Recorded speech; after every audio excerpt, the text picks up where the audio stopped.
네네. 네, 경기도 부천시의 국회의원 김기표입니다. 저기, 이문정 동부지검 검사장님. 네, 추미애 위원장이 아들 사건 관련해서 동료 의원이 여권 무효화 이런 좀 주장을 하는데 저는 조금 황당합니다. 해외에 있는 모든 고발받는 사람을 다 여권 무효화 조치합니까?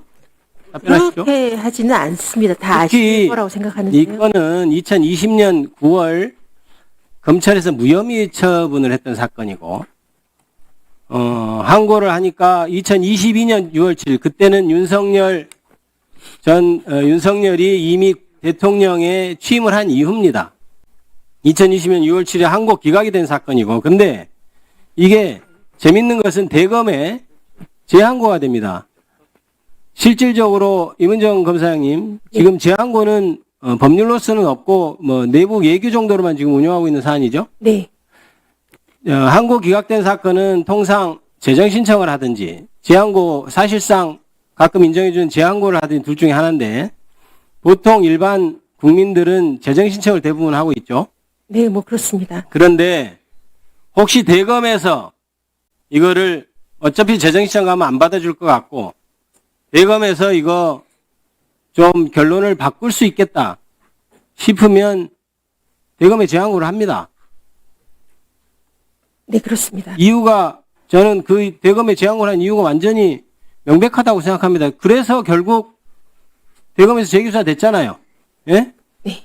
그게 뭐 재기수사 명령 같은 경우에는 보완 수사를 추가로 해서 혐의 의미를 가리라는 거지 기소하라는 건 또 그렇죠. 아니기 때문에 아니, 지금 여권 무효화 얘기는 약간 지나치신 말. 그런 사안이 그러니까 2022년 11월 이미 윤석열이 대통령 취임하고 대검이 검찰이 이미 윤석열의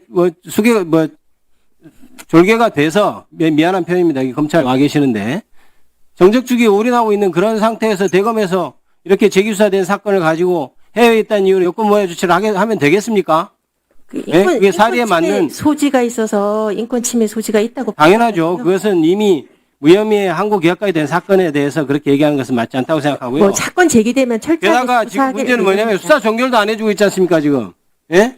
수사를 결국 이렇게 2020년 무혐의 된 사건에 대해서 지금 몇 년째 지금 5년째 지금 수사가 종결되지도 않고 있어요. 물론 해외에 있다는 이유로 지금 기소 중지가 돼 있는지 참고 중지가 돼 있는지 잘 모르겠지만 이게 그러면 도대체 국민들은 수사가 진행돼서 종결이 안 되고 있으면 이게 오히려 목에 뭐 걸린 것처럼 아무리 자기가 자신 있고 무혐의인 사건이라도 이거는 삶이 불편해지고 핍박해지는 거예요. 검찰에서도 앞으로 사건 처리할 때 이 부분에 대해서도 꼭 신경을 써야 됩니다. 유념하도록 하겠습니다. 정진우 중앙검사장님. 네. 민중기 특검에 대해서 지금 수사가 입건이 됐죠? 고발됐기 때문이죠? 네, 고발장. 그 고발 누가 한 겁니까? 네, 국민의힘에서 한 거죠. 국민의힘에서 했죠? 네. 다른 사람도 아니고 국민의힘 쪽에서 고발을 했던 사건입니다. 자, 보십시오. 민중기 특검에 대해서 아까 답변하실 때 수사를 해야 된다고 말씀하셨는데 민중기 특검을 왜 고발한 것 같습니까? 뭐 고발을 왜 했는지 배경은 제가 말씀드릴 뿐은 아니고. 이 사람이 개인이었으면 이렇게 국민의힘에서 했을까요? 민중기 특검이 당연히 지금 특별검사로서 수사를 왕성하게 하고 지금 과거에 있었던 잘못된 일에 대해서 밝혀내고 있기 때문에 본인들이 지금 수사받을 것 같으니까 지금 특검 자체를 흔드는 것 아닙니까? 그러면 좋습니다. 우리 제도상 고발됐으면 수사를 당연히 입건되고 해야 되겠죠. 그러나 이것이 당장 특검은 기한이 정해져 있고 얼마 있으면 특검 기한이 끝납니다. 이것이 국민의힘에서 의도하는 대로 특검을 흔들기 위한 그것이 명백한 이상 수사에 있어서는 당연히 특검 기한이 끝나고 수사를 해도 늦지 않다 이렇게 말씀드립니다. 어떻게 의견이 어떠세요? 예, 검토해보고 필요한 조치를 하겠습니다. 박상현 검사 증인석으로 나와주시죠. 잠깐 좀 멈춰주십시오.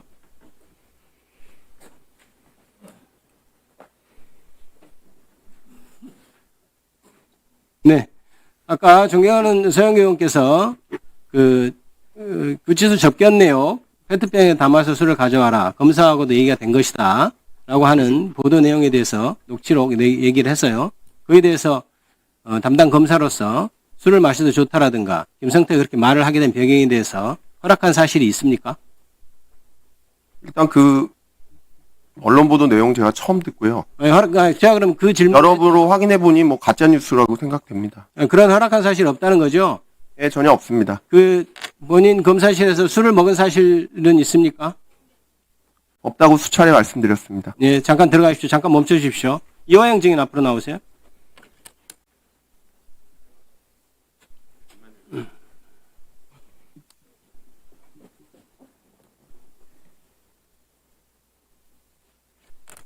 네. 저희가 여러 가지 그 구치소에서 자료 제공 요청도 받고 여러 가지 정보를 종합해 보니까 이화영 증인이 이른바 연호회 뭐 술파티라고 하는 그 사건 수차례 연호회 술파티 때문에 진술이 어떻게 된 것은 아니고 그 본질은 진술 세미나라고 계속해서 말씀을 드렸습니다. 그때 특가법 뇌물 이걸로 수사 중이었나요? 재판 중이었습니다. 그때 근데 왜냐하면 그때는 2024 형제 1호 7405 특가법 뇌물 사건으로 계속해서 피신조서 같은 게 작성이 되거든요. 그러니까 재판을 받고 있는 도중에 증인으로 채택된 사람들에 대해서도 지속적으로 소환을 해가지고 계속 보안 수사 명목으로 또 아니 지금 이미 법정에서 재판받고 있는 피고인을 불러가지고 피의자 신문 조서를 계속 받았다는 건가요? 그렇습니다. 근데 그걸 또 별건으로 뭐 위증교사인가 그렇게 해가지고 하나 더 만들어서 참고인 형식도 빌리고 그랬습니다. 그러나 그건 큰 의미가 없고 그거는 저희가 확인을 나중에 해보겠습니다만 그렇다면 그것도 나중에 문제가 될 수 있는 따져봐야 될 사안이라고 생각됩니다. 자, 그때 당시에 술을 먹었던 사실이 있습니까?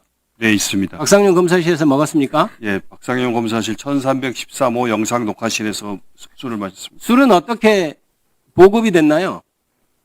제 기억으로는 쌍방울 직원이었던 박상웅이라는 사람이 술을 그 페트병 같은 거 해서 종이컵에 각 이렇게 우리 저하고 박상용 검사 그다음에 수사관 2인 자, 예 페트병으로 들어왔고 그러면 그때 박상현 검사도 술을 먹었습니까? 그건 제가 확인할 수 없습니다. 확인할 수 잘 없고. 모르겠습니다. 그러면 페트병으로 가져왔다는 것은 아까 얘기했던 보도된 내용하고 일치하는 것이네요. 그날 5월 17일 날 오전에 김성태가 접견하면서 저는 페트병인지 네. 어떤 병인지에 대해서 정확한 기억 소주병 채로 들어온 사실은 있습니까? 없습니다. 그건 아니고 그럼 페트병일 가능성이 높겠네요.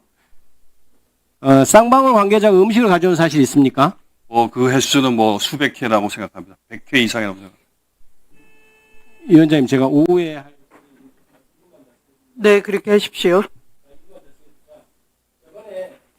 이번에 박상현 검사는 외부 음식이 맞냐는 저희 질문에 처음에는 외부 음식이 들어온 사실이 없다고 하다가 검찰에서 돈을 내서 외부에서 음식이 들어온 사실이 있다라고 인정을 했었습니다. 기억하실지 모르겠는데 그러면 검찰이 돈을 낸 것이 아니고 김성태 쌍방울 측에서 돈을 내서 낸 음식이 이화영 증인이 당시 먹었던 음식 중에 있었던 사실이 있습니까? 여러 차례 있었습니다.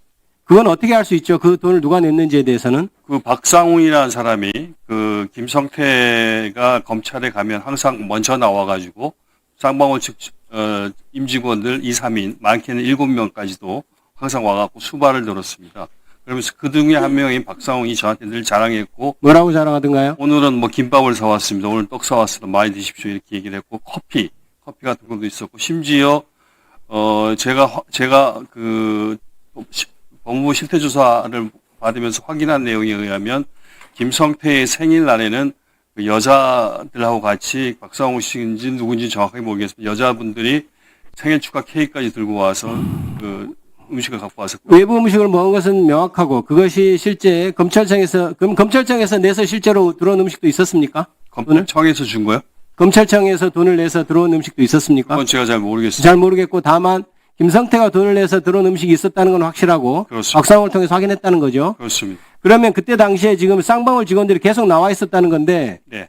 그 김성태가 출장할 때마다 쌍방울 직원이 나와 있었습니까? 항상 나와 있었고 우리가 출정돼서 나가면 미리 와갖고 다 준비를 했었고 1313호실 앞에 있는 창고라는 공간에 여러 가지 다과를 준비해갖고 우리들 먹고 같이 얘기하자고 했습니다. 그러면 그것이 뭐 출입을 또 어떻게 통제돼서 들어오는지 그건 본인이 알 수 없죠. 검찰에서 어떻게 처리했는지는. 잘 모르겠습니다. 만약에 오후에 계속. 네, 수고하셨습니다.